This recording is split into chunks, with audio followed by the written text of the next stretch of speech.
Muy buenas tardes, amados hermanos y hermanas. Qué gusto poder estar nuevamente aquí con ustedes en esta hermosa tarde que el Señor nos ha permitido tener hoy, domingo 13 de noviembre de 2022. Estamos agradecidos ciertamente con Dios porque por su misericordia estamos terminando una semana más y teniendo la oportunidad de estar nuevamente juntos para poder aprender acerca de su palabra. Ciertamente su fidelidad nos ha traído hasta aquí. Vamos a iniciar, hermanos, si les parece bien, con el sermón de esta tarde.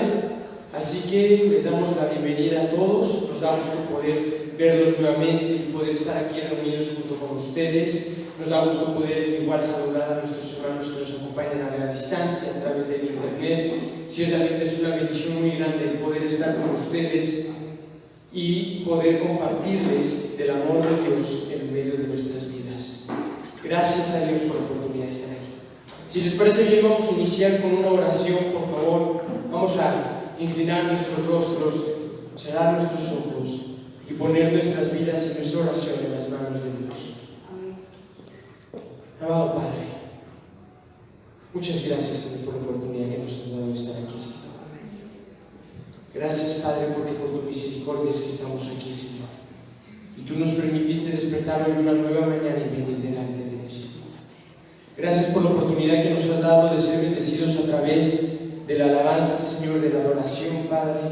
Gracias te damos, Señor.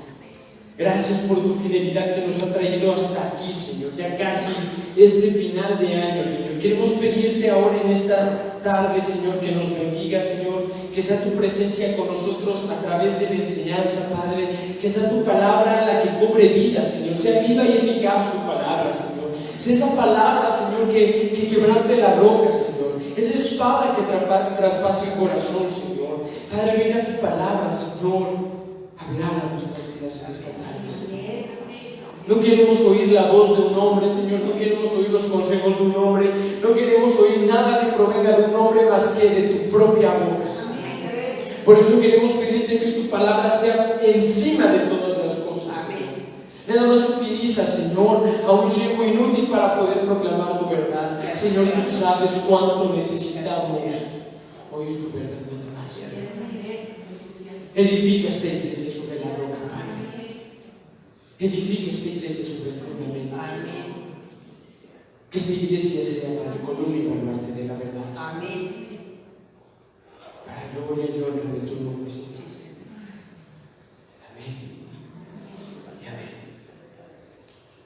Pues como algunos de ustedes ya lo saben y nos han estado acompañando a lo largo de tiempo atrás, desde el mes de septiembre estamos teniendo unas enseñanzas y estudios bíblicos de una manera expositiva y sistemática. Estamos viendo las Escrituras versículo por versículo de la palabra de Dios para poder ver qué es lo que Dios quiere hablar a nuestras vidas. Porque creemos firmemente aquí en esta congregación que la palabra de Dios es la suprema autoridad del cristiano y de la iglesia en esta tierra. Solamente la palabra de Dios es aquella roca y fundamento sobre el cual deben de estar edificadas nuestras vidas.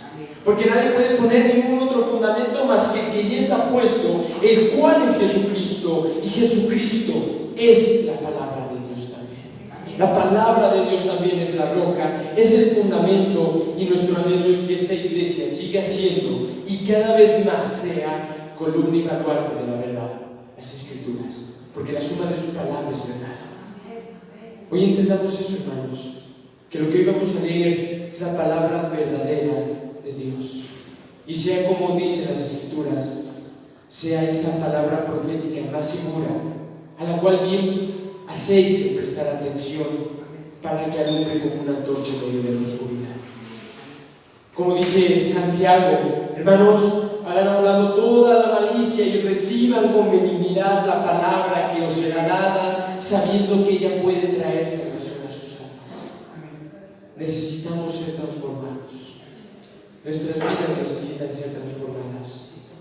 Y la única manera de que sean transformadas es a través de la renovación de nuestra mente y de nuestro entendimiento.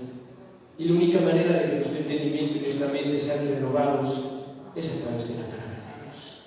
Segunda de Timoteo, capítulo 3, versículo 16, dice la palabra de Dios: toda la Escritura es inspirada por Dios y útil para enseñar, para redarguir, para corregir, para instruir en justicia, a fin de que el hombre de Dios sea perfecto, enteramente preparado para toda buena obra.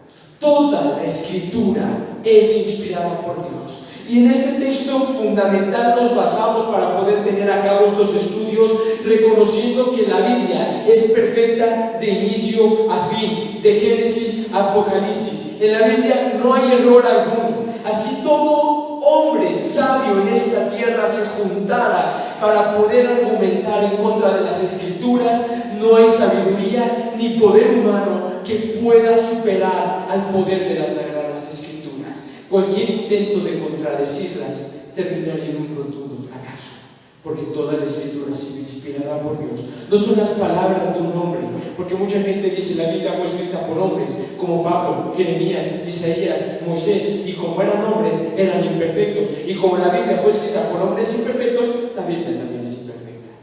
No es así, porque creemos que toda la Biblia fue inspirada por Dios de una manera plenaria y verbal.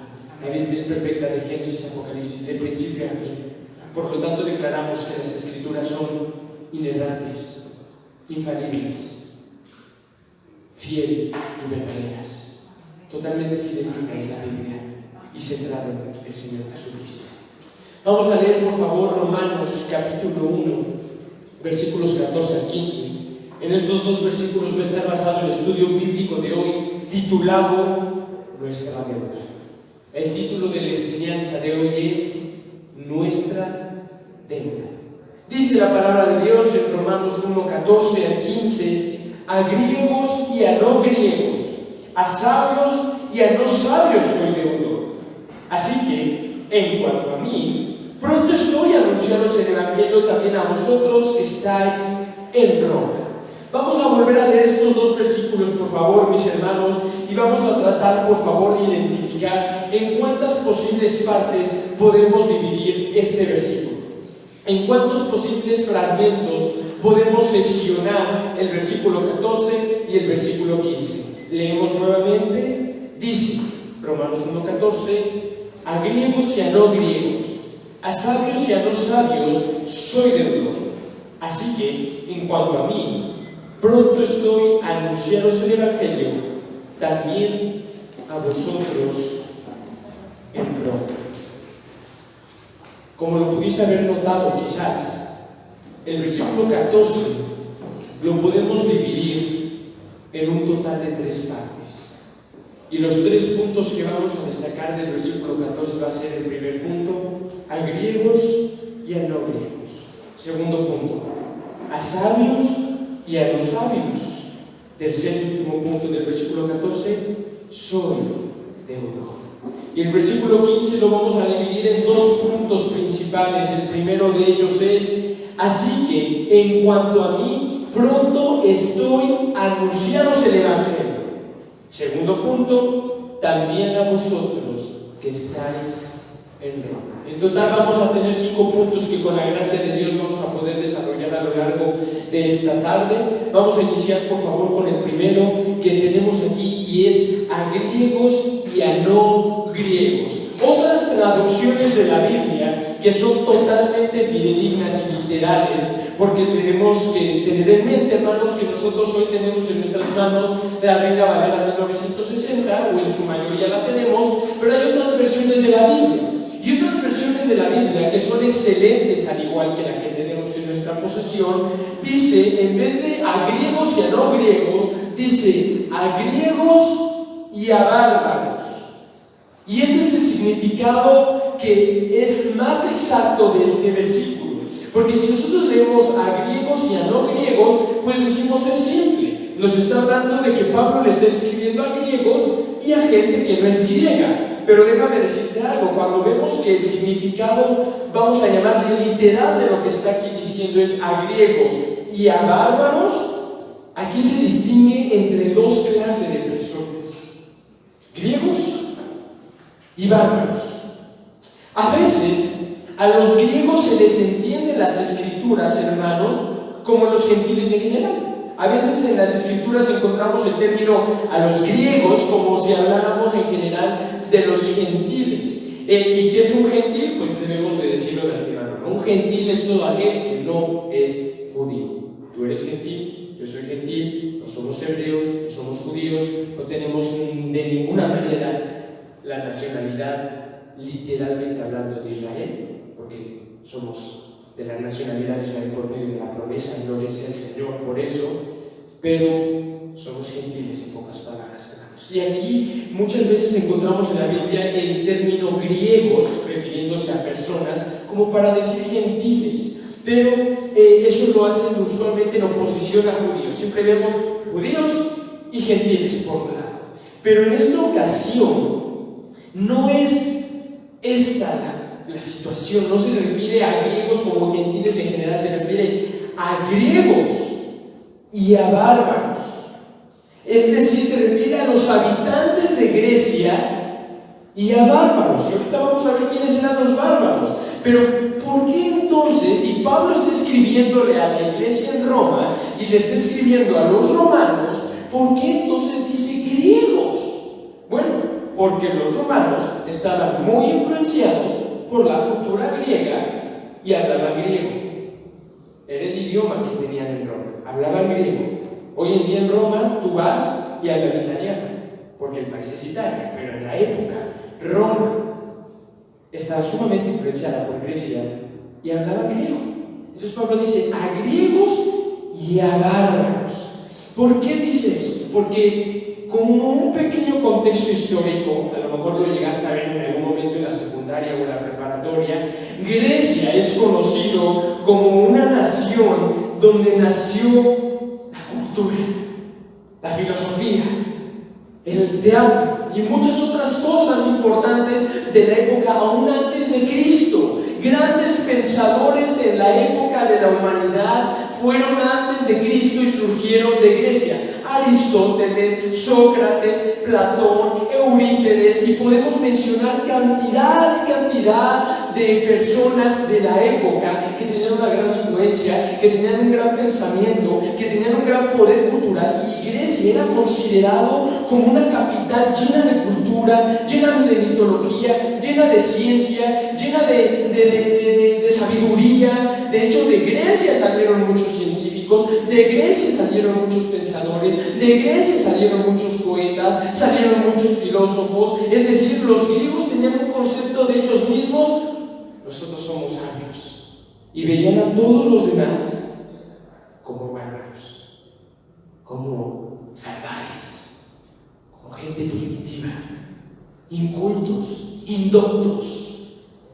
Por eso es importante destacar ese punto: a griegos y a bárbaros. Todos los demás que no eran griegos, los griegos los consideraban como bárbaros, a lo que accede a esa división que encontramos aquí. Griegos, prácticamente lo vemos aquí en el versículo, como griegos igual a gente sabia, y tenemos bárbaros igual a ignorantes.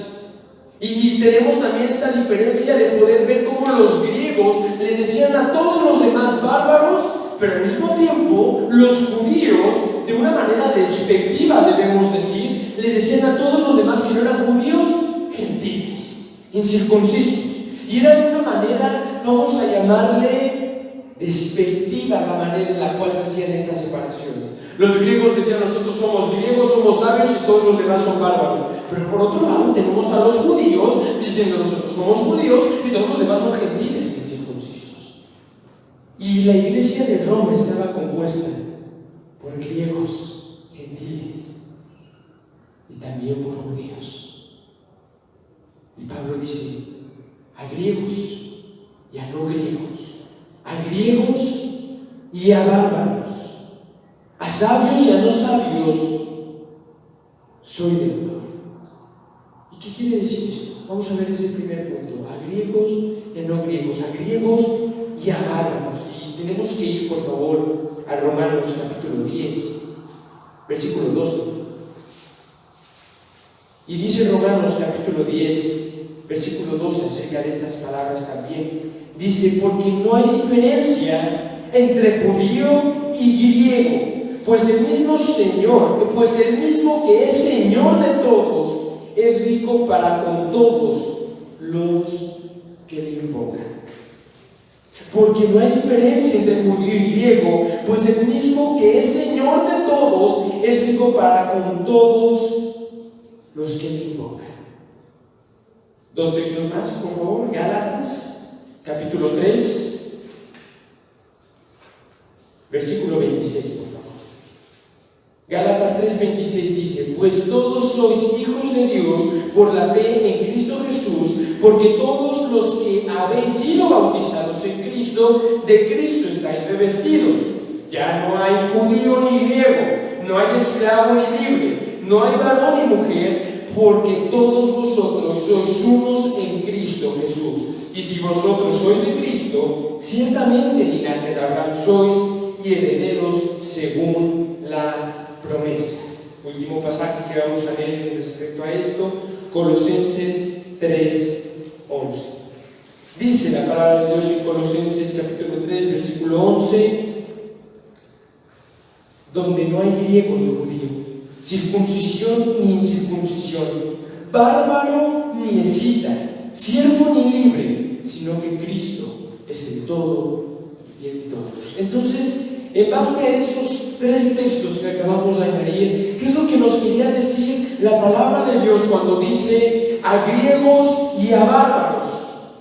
Nos quiere decir, hermanos, que en el Evangelio de Dios no hay acepción de personas en una cuestión de nacionalidad, etnia, raza, llamémosle como sea. No había acepción, porque en esa época y aún antes de Cristo, ¿quieres que te cuente un poco acerca de cómo era el pensamiento judío? El pensamiento judío era: nosotros somos el pueblo escogido de Dios. Los samaritanos, gentiles; los romanos, gentiles; los griegos, gentiles. Cualquier otro que no sea judío no puede alcanzar la salvación, porque solo nosotros y exclusivamente nosotros somos el pueblo escogido de Dios.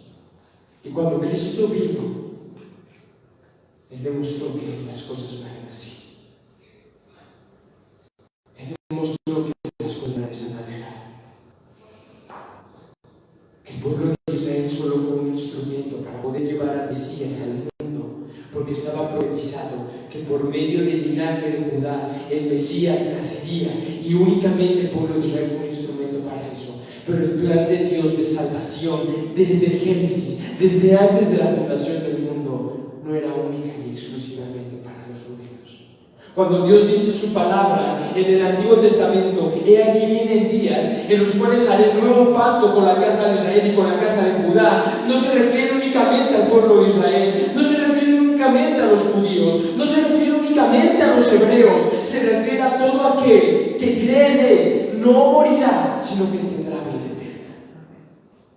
Y eso es lo bello de poder entender esto, porque, amados, hoy en día es triste, pero dentro de la comunidad cristiana hay una gran desviación y herejía que se traspasan hacia un lado judaizante y se creen mesiánicos, y ahí se ponen, dejan crecer la barba y usan aquí un sombrerito, y siendo mexicanos y siendo estadounidenses y siendo españoles y siendo lo que sean, pues ya se creen judíos y quieren guardar el Shabbat, y no se reúnen los domingos, sino que se reúnen el sábado y no comen carne y no hacen esto y no hacen aquello, y ellos no celebran Navidad, ellos celebran Hanukkah, y entonces empiezan a cambiar cosas, y en vez de llamar a Dios Dios, dicen: no, es que no puedes llamar a Dios Dios, porque su nombre es Yahvé, y a Jesús no, su nombre no es Jesús, su nombre es Yeshua HaMashiach. Hermanos, la realidad de las cosas es por qué vamos a anhelar ser algo que no somos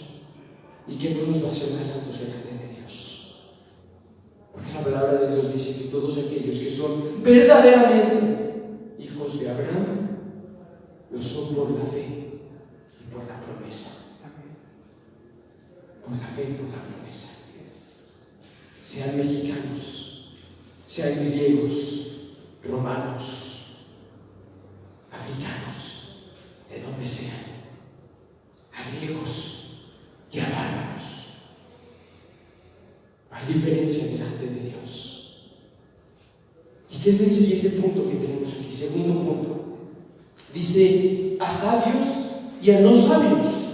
Y la misma traducción de la Biblia que hace rato les mencionaba, que dice a griegos y a bárbaros, esa traducción de la Biblia también nos arroja mucha más luz en este pasaje, porque nos dice a sabios y a ignorantes. Porque Pablo está volviendo a recapitular lo anterior, porque los griegos decían nosotros somos sabios y los bárbaros son ignorantes. Entonces Pablo vuelve a hacer énfasis a sabios y a no sabios. El evangelio debía de ser predicado, hermanos, a los sabios, a los inteligentes de la época, en una cuestión humana, en una cuestión física. El evangelio debía ser predicado a los sabios, al menos a los que se creían sabios, y lo eran con respecto a la sabiduría y el conocimiento humano, porque en la época había mucha gente sabia, había mucha gente con mucho conocimiento, había mucha gente preparada, y aún a ellos el evangelio era necesario predicarles, aún a ellos el evangelio era necesario proclamarlo.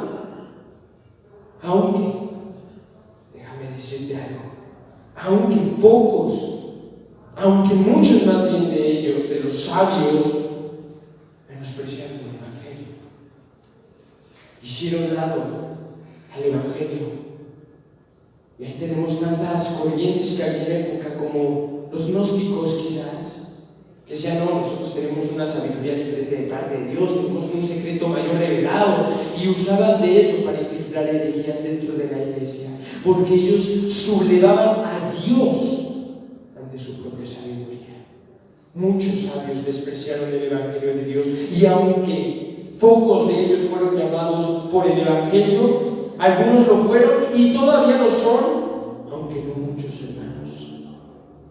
Hoy en día, hermanos, como Jesús dijo, es más fácil pasar un camello por el ojo de una aguja que un rico entre en el reino de los cielos. ¿Por qué? ¿Por qué? Porque es el mismo principio que vemos aquí en cuestión a los sabios. Jesús dijo, y la palabra dice en las escrituras, en las epístolas dice, todo aquel que se crea sabio, vuelva a ser ignorante, porque esa sabiduría no le va a servir, no le va a aprovechar, porque si hubieran sido sabios, no hubieran crucificado al Rey de la Gloria. Vuelvas ignorante todo aquel que se crea sabio, porque cuando tú te estás cargado de sabiduría, de conocimiento, ¿eso qué genera? El conocimiento que genera arrogancia, envanece el conocimiento. Y no nos referimos al conocimiento de la palabra de Dios, porque el conocimiento de la palabra de Dios es vida. Porque hay mucha gente acomodada, floja, holgazana para estudiar las escrituras, que dicen, no, es que el conocimiento envanece. Mejor ni le profundices en la Biblia. No está hablando de eso. Pero tú ves hoy a una persona preparada, con licenciatura, con maestría, con doctorado, dueño de una empresa, con mucho éxito, con mucha fama, con mucho renombre, con mucho prestigio, y difícilmente esa persona puede recibir algo de otra persona, porque está envanecido en su sabiduría. Y tenemos en la Biblia un ejemplo muy precioso, hermanos, de alguien que era sabio, de alguien que era inteligente, de alguien que era un intelectual de la época, y cayó a los pies de Cristo. ¿Quién se te ocurre en el Nuevo Testamento que tú digas, ese hombre era un sabio, era muy inteligente, era un intelectual, era alguien sumamente importante y cayó a los pies de Cristo a pesar de su sabiduría? Era un doctor de la ley, Pablo se sabía el Antiguo Testamento al derecho y al revés, de principio a fin. En el Antiguo Testamento hebreo, déjame decirte que no existía de que, vamos por favor al libro de Éxodo, capítulo 9, versículo 17. No existían los capítulos en la Biblia. No existían los versículos en la Biblia. El fariseo doctor de la ley debía de saberse la parte exacta de la escritura donde estaba lo que él quería leer para poder leerlo. De otra manera, ni modo que se fuera al índice de la Biblia para buscar.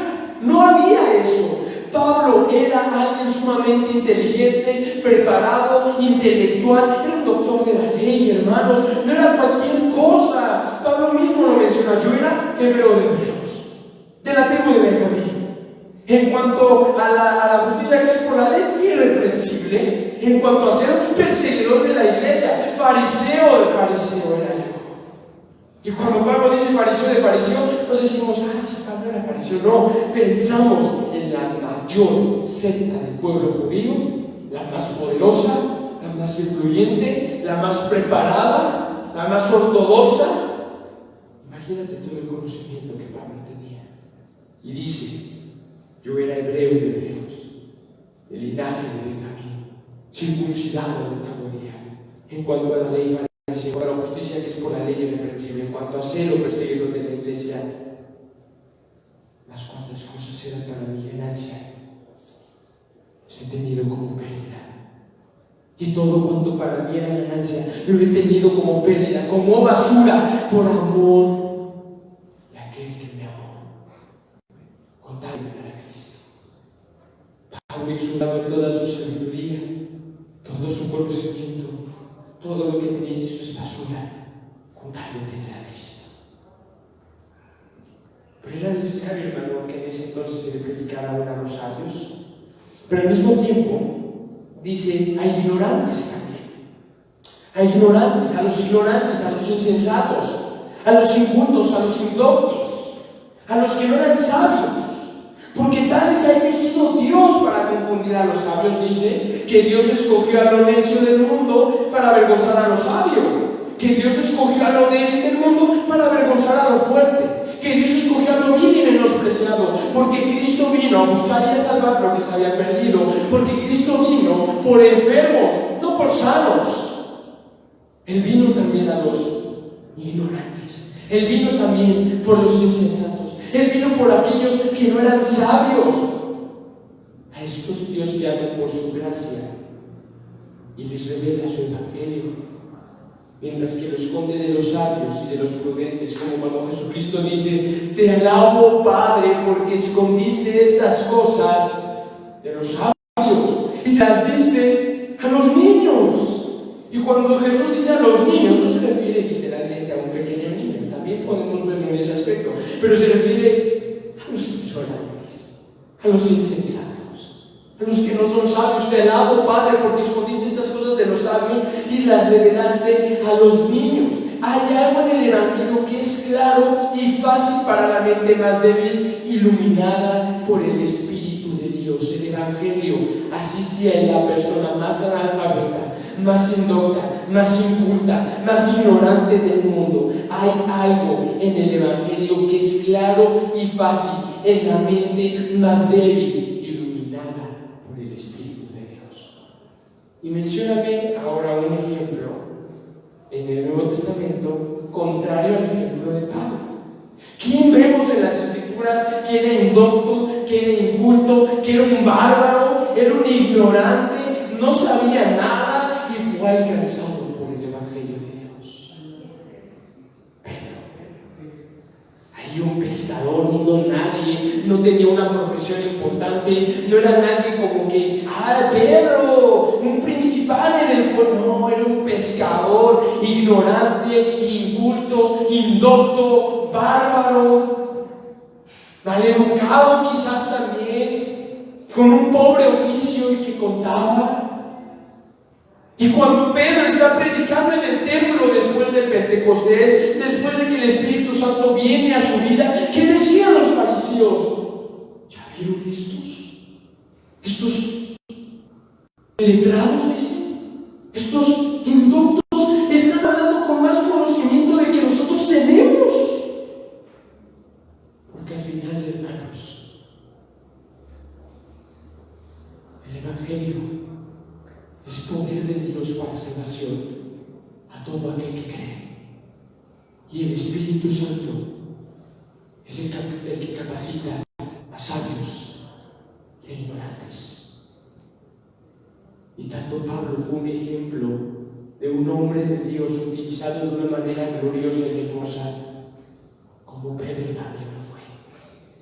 Y tenemos por un lado un fariseo inteligente, intelectual, sabio, y tenemos por otro lado un pescador, bárbaro, inculto, indocto, ignorante. Y los dos fueron hermanos en Cristo. Y los dos predicaron el Evangelio como muchos nunca jamás lo han predicado. se los lleva, hermanos? ¿De quién es la obra? Del Señor. Porque si el Señor de la casa no edificare la casa, en vano trabajan los que edifican.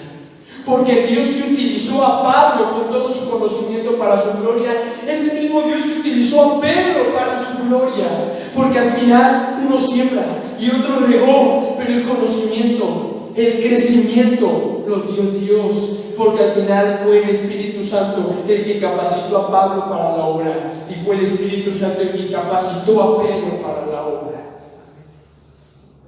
¿Te das cuenta de lo precioso de estos dos puntos, de poder resaltarlo?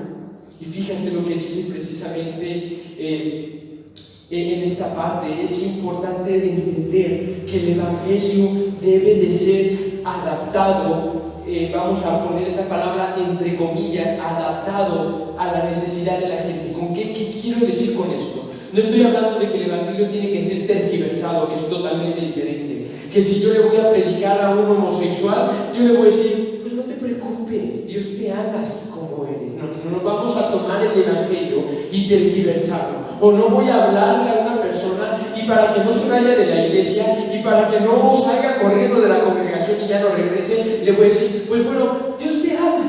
No importa tu vida, no importa tu pasado, no importa lo que estés haciendo, Dios te ama. No podemos tergiversar el Evangelio. Cuando me refiero a adaptar el Evangelio, me refiero a hablar conforme a la necesidad de la gente. Si ahorita yo me pongo a hablarte en términos muy profundos, teológicos y de las Escrituras, a lo mejor vas a decir, ¿qué me está diciendo? ¿De qué está hablando? ¿Qué es eso?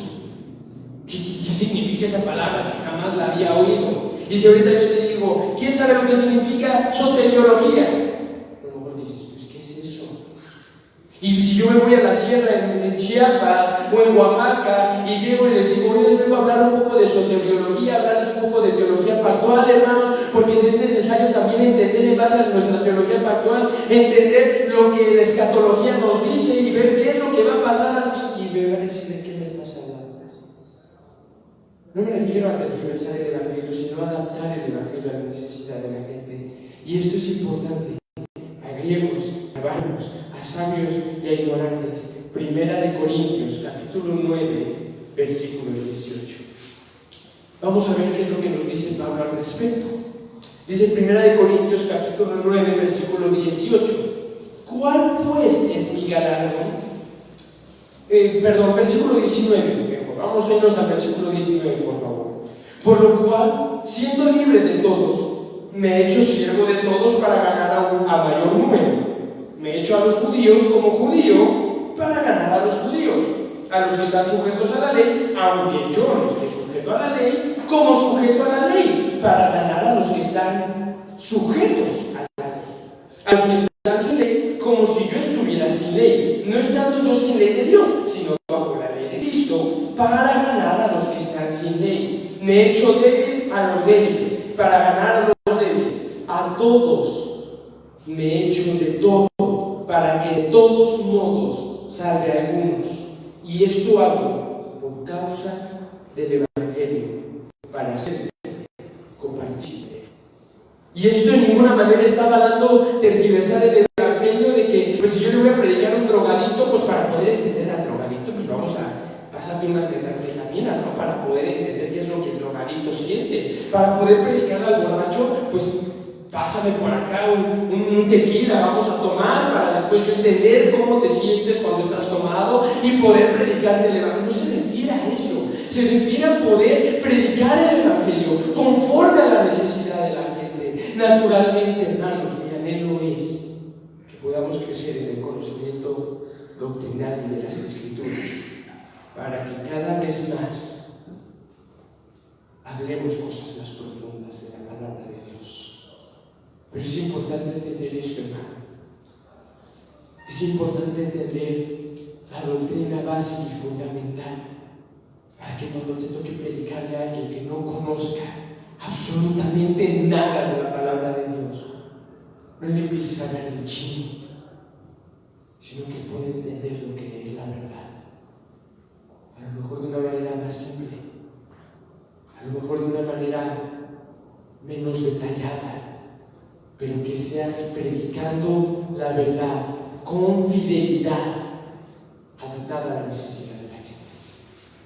Y nos dice después a griegos y a no griegos, a sabios y a no sabios, y el tercer punto dice: soy deudor. En otras traducciones de la Biblia, como ya lo vimos anteriormente, dice: tengo obligación, soy deudor. ¿Y qué nos quiere decir esto? Porque lo que entendemos aquí de una manera literal es que Pablo era deudor a los griegos, Pablo era deudor a los que no eran griegos, Pablo era deudor a los sabios, y Pablo era deudor a los que no son sabios. ¿Qué les debía Pablo? El significado es que él estaba obligado por el llamamiento que recibió de Dios. Pablo cae al suelo rumbo a Damasco, le dice: ve a la ciudad porque ahí te diré qué hacer. Y Dios dice: Pablo me es instrumento escogido, porque le predicará a los gentiles, porque le predicará a reyes, porque les predicará a las ovejas perdidas de mi pueblo Israel. Pablo tenía una visión, una misión, un llamamiento, una encomienda de parte de Dios. Él estaba obligado por el llamamiento divino de Dios, el mandato que le impuso y los dones con los que estaba capacitado para predicar el Evangelio, porque Dios le dio a Pablo un don que también tenía un Pedro, un don que también tenía Felipe, un don que tenían esos hermanos, que venía el Espíritu Santo sobre ellos. Ellos predicaban el Evangelio y había salvación de las almas, no porque ellos predicaran, sino porque el Espíritu Santo los había capacitado para esa obra. Y ahí vemos, hermanos, nuevamente a un Pedro inculto, indocto, orando con la iglesia en Pentecostés, y en ese momento recibe el Espíritu Santo. Pedro sale y empieza a predicar, y 3,000 personas se convierten. ¿Quién hace eso sino Dios? Pablo estaba obligado y era deudor por aquel llamamiento que había recibido de Dios, porque Dios le había dado un don y un talento para predicar el Evangelio. Él lo había capacitado para predicar a toda clase de hombres. Pablo tenía una obligación, una deuda, una necesidad de poder predicar el Evangelio. Y vamos a regresar otra vez a 1 Corintios 9:16. Y dice 1 Corintios 9:16: pues si anuncio el Evangelio, no tengo por qué gloriarme, porque me es impuesta necesidad, obligación, responsabilidad, y ay de mí si no anunciar el Evangelio. Por lo cual, si lo hago de buena voluntad, recompensa tendré, pero si de mala voluntad, la comisión me ha sido encomendada. La comisión me ha sido encomendada, la tarea se me ha dado. El llamamiento se me ha hecho, la tarea se me ha otorgado, la comisión me ha sido encomendada. ¿Cuál pues es mi galardón? Que predicando el Evangelio presente gratuitamente el Evangelio de Cristo para no abusar de mi derecho en el Evangelio. Pablo dice: pues si predico el Evangelio, no tengo por qué gloriarme, no tengo por qué presumir, no tengo por qué llenarme de soberbia, de orgullo, de altivez, de vanagloria, porque me es impuesta necesidad. Al contrario, ay de mí si yo no predicara el Evangelio. No es como que yo le esté haciendo un favor a Dios, no es como que yo esté dándole a Dios una cosa para que Él después me dé otra. No es como que yo esté predicando porque quiera, no es porque yo esté predicando porque le estoy haciendo un favor a Dios. No, ay de mí al contrario si yo no predicara el Evangelio. Ay de mí si yo no anuncio las buenas nuevas, porque me es impuesta necesidad. Pablo tenía ese llamamiento, ese ministerio, esa labor. Era una obligación y un deber divino el poder predicar el Evangelio. Pero déjame decirte algo: es el mismo llamado que todos tenemos, porque Jesús dijo: id, predicad el Evangelio a todas las naciones. ¡Ay de mí si no predicar el Evangelio! Porque no es impuesta necesidad, es la obligación que le incumbía en virtud de su oficio que Pablo tenía de predicar el Evangelio a toda clase de hombres. Sus ingresos, hablando de la capacidad que Dios le había dado, lo convirtieron en deudor. Porque, ¿para con quién son deudores tú y yo? Que somos salvos. Con Dios. Porque con precio de sangre fuimos comprados. Al que mucho se le perdona, mucho ama. Al que mucho le perdono, mucho amo. ¿Cuánto te ha perdonado Dios? ¿Cuánto te ama Dios? Entonces, pero al que mucho se le da, también mucho se le demandará. Mucho se le demandará. Si Dios te ha perdonado tanto, y eso significa que Dios te ama demasiado, también significa que mucho se te demandará en aquel día. Y tienes la obligación, la deuda de predicar el Evangelio. Porque era Dios el que había encomendado a Pablo, el que le había dado los talentos, el que le había dado la capacidad de poder predicar el Evangelio, y él la usó para su gloria. Tú tienes de dos: o agarras el talento y vas y lo inviertes, o agarras el talento y dices, pues bueno, y sepultas el talento bajo tierra. Tienes de dos: o va a llegar Dios y le vas a dar 5, o va a llegar Dios y le vas a decir, toma lo que es tuyo. Tú decides qué hacer con lo que Dios te ha dado. No podemos decir, es que aquí yo soy un inútil, yo no sé, yo no conozco, porque hermanos, como dice la palabra de Dios, debiendo ser maestros, debiendo ya ser avanzados, debiendo ya predicar, debiendo ya anunciar el Evangelio, tú decides qué haces con lo que Dios te ha dado. Así sea 5 talentos, así te haya dado 2, así te haya dado 1. Los que te haya dado, o los sepultas en la tierra, o vas y lo inviertes para el reino de los cielos. No puedes hacer más con el talento que Dios te ha dado. Debemos pensar en esto cuando codiciamos grandes cosas que nos rodean, hermanos. Nuestros ingresos nos adeudan, no somos sino mayordomos de los bienes de nuestro Señor. Somos mayordomos. Mi vida no es mi vida, Dios me la ha prestado y me la ha dado.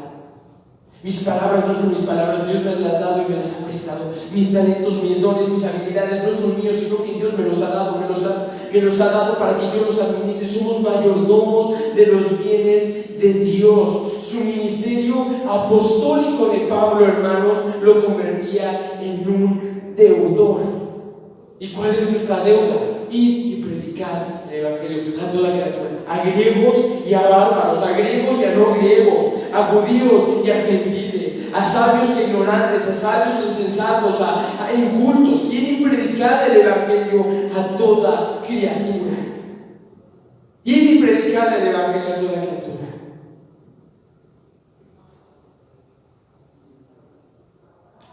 ¿Y sabes qué? Pablo, a pesar de todo lo que había hecho, escribe Filipenses. Y él está en la cárcel por amor a Cristo en ese momento, cuando escribe la carta a Filipenses. Y él le dice a la iglesia en Filipos: hermanos, no pretendo haberlo alcanzado aún, ni ser aún perfecto. Todavía me falta. Pero una cosa hago, hermanos: olvido lo que queda atrás y prosigo hacia adelante, hacia la meta, hacia el premio de supremo llamamiento que es en Cristo Jesús, para ver si logro hacer aquello por lo cual yo también fui asido. Y Pablo dice: todavía no soy perfecto, todavía no lo he alcanzado, y estaba en prisión por amor de Cristo. Y ya había escrito bastantes cartas, y ya había recorrido muchas partes del mundo, y dice: todavía no lo alcanzo. ¿Cuán lejos estamos nosotros entonces de poder alcanzar al menos una centésima parte de lo que el apóstol Pablo había alcanzado en ese entonces? Siguientes 2 puntos y finales. del versículo 15. Vamos a leer el versículo 15 completo y después vamos a ver los dos puntos. Así que, en cuanto a mí, pronto estoy anunciando el Evangelio también a vosotros que estáis en Roma. Así que, en cuanto a mí, pronto estoy a anunciaros el Evangelio. Esta frase denota y expresa la disposición de Pablo de predicar el Evangelio. La disposición, el anhelo, la vehemencia que tenía el apóstol de predicarles el Evangelio. Dice, en cuanto a mí, pronto estoy a anunciaros el Evangelio. Estoy listo, estoy preparado, estoy entusiasmado, estoy deseoso, estoy adelante de predicarles el Evangelio. Cualesquiera que sean las dificultades que vengan y que se interpongan, no importa. Y vemos que literalmente a Pablo no le importaba, porque lo golpeaban, lo dejaban ahí tirado por muerto, lo echaban a la cárcel, lo buscaban para matarlo, y él nunca se encerró en una casa y dijo, bueno, pues ya son muchos los riesgos, entonces ya no voy a predicar el Evangelio. ¿Qué es lo que daba Pablo por predicar el Evangelio a las almas? Su propia vida. Y al final, su propia vida, lo que él perdió por causa de Cristo. Lo mismo con Pedro, lo mismo con Jacobo, lo mismo con cada uno de los amados hermanos que han atravesado persecución a lo largo de la historia del cristianismo, que daban por predicar el Evangelio con su propia vida. Hay una historia verdadera de unos mártires en lo que antes era la Unión Soviética, que actualmente ya no existe, que era mucho más grande la Unión Soviética de lo que hoy es Rusia, porque la Unión Soviética cuando se deshizo, se rompió, muchos países se independizaron. Pero en ese entonces, lo que imperaba en la Unión Soviética, como muchos ya lo sabemos, era el comunismo. ¿Y qué decía el comunismo? Bueno, uno de los pensadores que iniciaron el comunismo decía, Dios, la religión, es la droga de la gente, y aborrecían todo lo que tuviera que ver con el nombre de Dios, sobre todo aquellos que estaban en altos mandos en el gobierno. Y cuenta una historia que había dos jóvenes de la iglesia en ese entonces, una iglesia que obviamente subsistía a escondidas porque de otra manera no iban a poder continuar con su labor, pero muchas veces arriesgaban sus vidas para predicar el Evangelio. Y en una ocasión dos jóvenes se encontraron a un alto mandatario del gobierno comunista del lugar y se acercaron y le predicaron el Evangelio. Y le empezaron a hablar del Señor. En ese momento Él los mandó a arrestar y ya nadie nunca supo acerca de esos jóvenes. Naturalmente sabemos qué pasó, hermanos. Y a lo mejor ese hombre duro en ese momento rechazó la palabra de Dios y mandó a torturar y a matar a esos cristianos. Pero años más tarde estaban ejecutando a un cristiano en prisión y ese mandatario se acordó de esos jóvenes, cómo arriesgaron su vida por hablarle de Cristo. Y en ese momento Cristo vino y tocó su corazón y fue salvo. Y lo mataron también. Y a lo mejor esos dos jóvenes murieron pensando, nos mandaron a matar, no quiso ir, nos rechazó, nos despreció a Cristo, despreció el Evangelio, pero arriesgaron los dos su vida y la dieron, y esa alma fue ganada para Cristo. ¿Valió la pena? Valió la pena. Y eso es lo que hacían muchos cristianos a lo largo de la historia. Iban a lugares, iban a ciudades, iban a donde fuera, aunque arriesgaran sus propias vidas. Cuando Pablo dice, yo voy a Roma a predicarles el Evangelio, no estamos hablando de que voy a ir a Zócalo a predicar el Evangelio. En este entonces, Roma estaba siendo perseguidos los cristianos en Roma por el emperador. Estaban siendo los cristianos asesinados, quemados, echados en el Coliseo. No era como decir, pues así ahorita vengo, voy aquí al bulevar a predicarle el evangelio a la gente que esté por ahí. No, estamos hablando de que se iba a meter a la boca del león a predicar el evangelio. Voy a ir a predicarles, hermanos. Estoy ansioso, estoy dispuesto, estoy entusiasmado, estoy deseoso de poder llegar a predicarles el evangelio. Aunque eso le iba a costar la vida a Pablo. ¿Y dónde murió Pablo decapitado por amor a Cristo? En Roma. Pero la Biblia nos cuenta que antes de que Pablo pudiera morir, todavía duró muchos meses viviendo en Roma. ¿Y qué dice? Cada día Pablo estaba con los hermanos predicándoles, hablándoles del Señor. Y al final, ¿quién fue el que preservó la vida de Pablo? ¡Ay, hasta le dieron a Pablo una casa! Estaba ya arrestado, quizás, estaba como en arresto domiciliario, podemos decirlo, pero estaba en una manera hermosa predicándole a la iglesia, predicándole a los hermanos.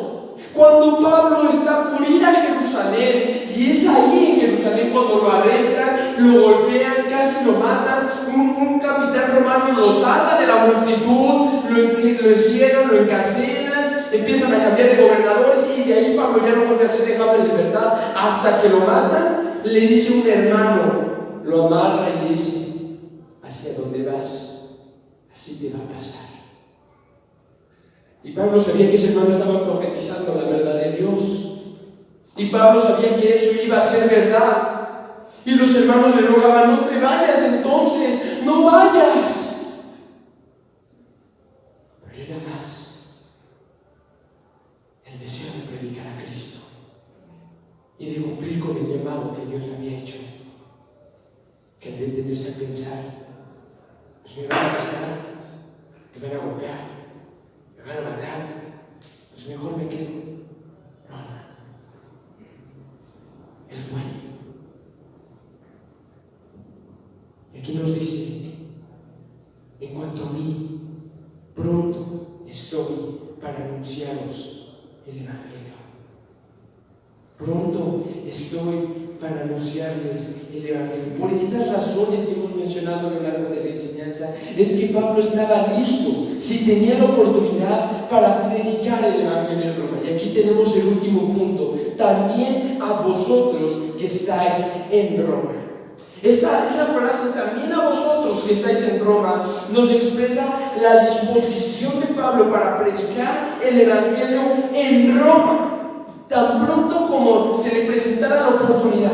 Y cuando hablamos de Roma, ya lo hablamos, estamos hablando de la metrópoli del Imperio Romano, estamos hablando de un lugar muy público, estamos hablando de un lugar que era considerado como la sede de Satanás, un lugar de inmoralidad, un lugar de perdición, un lugar lleno y atestado de pecado. Estamos hablando de un lugar donde estaba el calor de la persecución para los cristianos, y aunque era un lugar público, aunque era un lugar peligroso, donde el cristianismo encontró mucha oposición, sin embargo, Pablo dice: estoy listo, estoy dispuesto, estoy pronto a anunciarles el evangelio. Eso denota, hermanos, una gran disposición aún mental, porque aunque no te están pasando las cosas, tú piensas en tu mente y dices: esto me va a pasar. Y a pesar de que dices: esto me va a pasar, dices: lo voy a hacer. Lo voy a hacer. Y que él estaba muy ansioso, además de todo, por hacerlo. Lo que hizo Pablo no fue por una ganancia indecente, por un abuso de ley. No, pues si yo quiero ir a predicar a la iglesia en Roma, porque también es una de las iglesias más prósperas, es un lugar donde hay mucho dinero, yo quiero ir a predicarles pues para sacar por ahí alguna ganancia quizás. No era ni siquiera esa la intención, no era ni siquiera ese el objetivo, sino era el poder presentar el evangelio de Dios. Es algo excelente estar listo para hacer frente a cada oportunidad de hacer lo bueno, porque tú no sabes cuándo va a ser la última vez en que vas a ver a una persona, y a lo mejor es la última vez que esa persona pudo o podrá escuchar del evangelio. A lo mejor te enteras que esa persona después murió. y lo mejor su alma está en el cielo, porque pudo oír de Dios. A lo mejor su alma está en la condenación eterna, no porque a lo mejor nadie le predicó, sino porque Dios también creemos que Él es justo. Él no da por inocente culpable, pero nuestra labor es, hermanos, predicarle a todo aquel que se atraviese por nuestro camino, sin importar nada, porque somos deudores, hermanos. Somos deudores, no con ningún hombre, no conmigo, no con un hombre, no con una mujer, no con un hermano, no con una hermana. Somos deudores con Dios. Somos esclavos suyos, comprados con precio de sangre, comprados por Él y por su gracia. Y por lo tanto, tenemos una misión, un llamado que cumplir. Tenemos una misión y un llamado que cumplir, porque nuestra deuda es con Dios. Porque hay que mucho se le da, mucho se le demandará. Y no sea que pase como cuando Jesús fue a aquella higuera, deseando hallar fruto en ella, y no lo halló. Dijo: maldita seas, y no vuelva a haber fruto en ti. No sea que pase así. No sea que estés inutilizando la tierra y llegue el Señor de la viña y diga: quítela, estás inutilizando la tierra, no sirve. Porque necesitamos dar frutos dignos de arrepentimiento. Así proclamaba Juan el Bautista: arrepentidos, porque el reino de los cielos se ha acercado, y dad frutos dignos de arrepentimiento. Ya es el hacha, la raíz del árbol, y todo aquel árbol que no da fruto es cortado y echado al fuego. Tenemos una obligación, hermanos. Tenemos una obligación que cumplir. Y es personal. Ustedes no me van a obligar ni yo no los voy a obligar a ustedes. Es personal. Oremos. Padre, cuántas gracias te damos, Señor, porque tu palabra nos muestra cuán deudores somos delante de ti, Señor. Tu palabra nos muestra, Padre, cuán deudores somos delante de tu presencia, Señor. Oh Padre, cuánto nos has dado. Cuánto nos has dado a nuestras vidas, Señor. Cuánto, Padre.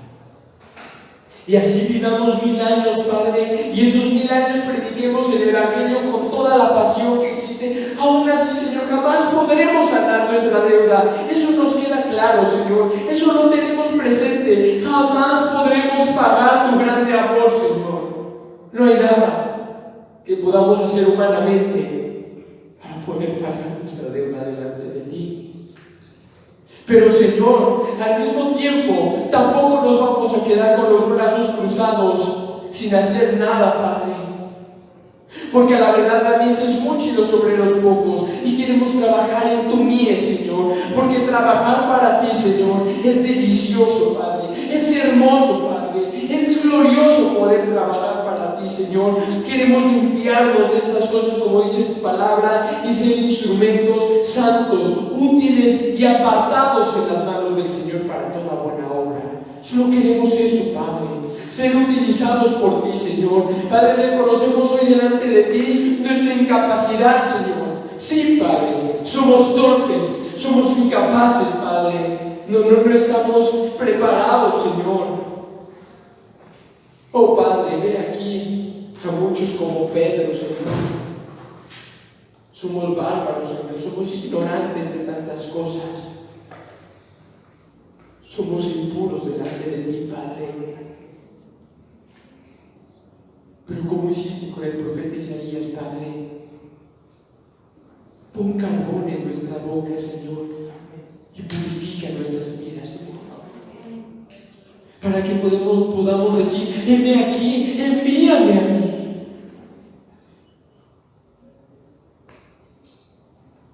Para que como Jeremías, Señor, no podamos decir: soy solo un muchacho, soy torpe, yo no sé. Pon tus palabras en nuestra boca, Señor. Para que como Pablo, Señor, podamos ser instrumentos escogidos en tus manos, Señor, como Pedro, Señor, y sea tu Espíritu Santo el que nos capacite, Padre, para poder llevar a cabo la obra que tú quieres que hagamos, Señor, y para gloria tuya, Señor. Queremos llegar al cielo, Padre, y a lo mejor golpeados, heridos, cansados, lastimados, pero poder llegar al cielo y haber dado de gracia lo que de gracia nos diste tú, Señor. Poder mirarte a los ojos y decir: Señor, me diste 2, te entrego 4, Señor. Poder llegar a este momento. Porque todo aquel que me confiese delante de los hombres, yo le confesaré delante de mi Padre y de los ángeles que están en el cielo. Queremos eso, Padre. Queremos poder tener la dicha algún día de escuchar esas dulces palabras: basta, buen siervo fiel. Porque el que fiel es de lo poco, sobre mucho le pondrá Dios. Ayúdanos a servirte, Padre, de todo el corazón, Padre. En tu nombre, Señor Jesús. Amén. Amén. Dios les bendiga mucho, amados hermanos. Cualquier cosa que ustedes necesiten o se les ofrezca, estamos aquí para servirles con confianza. Espero que tengan un hermoso y bendecido domingo en el Señor. Primero Dios, los esperamos la próxima semana a las 11 en punto de la mañana nuevamente para poder tener a cabo nuestra próxima reunión dominical. Con un avance más de Romanos, vamos a entrar ya en temas más profundos, hermanos, para la gloria de Dios. Romanos 1:16. Vénganse preparados, así lo desean, pueden estudiar el versículo de antemano. 1:16. Hasta aquí nos despedimos. Bendiciones a nuestros hermanos que están a través del internet. Tengan todos un hermoso domingo, día de reposo y feliz día del Señor. Dios les bendiga.